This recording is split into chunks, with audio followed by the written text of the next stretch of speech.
இன்றைய பைபிள் வசனங்கள்.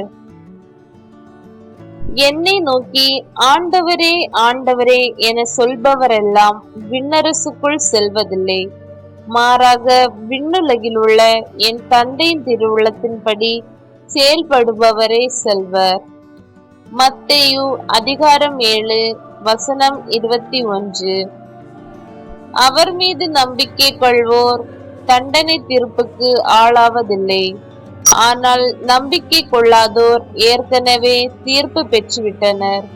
ஏனெனில் அவர்கள் கடவுளின் ஒரே மகனிடம் நம்பிக்கை கொள்ளவில்லை.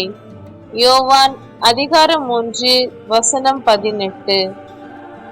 ஆண்டவர் ஆபிரகாமை நோக்கி, உன் நாட்டிலிருந்தும் உன் இனத்தவரிடமிருந்தும் உன் தந்தை வீட்டிலிருந்தும் புறப்பட்டு நான் உனக்கு காண்பிக்கும் நாட்டிற்கு செல். தொடக்க நூல் அதிகாரம் 12 வசனம் 1. காற்று விரும்பிய திசையில் வீசுகிறது, அதன் ஓசை உமக்கு கேட்கிறது, ஆனால் அது எங்கிருந்து வருகிறது என்றும் எங்கு செல்கிறது என்றும் உமக்கு தெரியாது.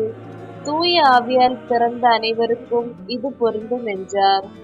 யோவான் அதிகாரம் 3 வசனம் 8.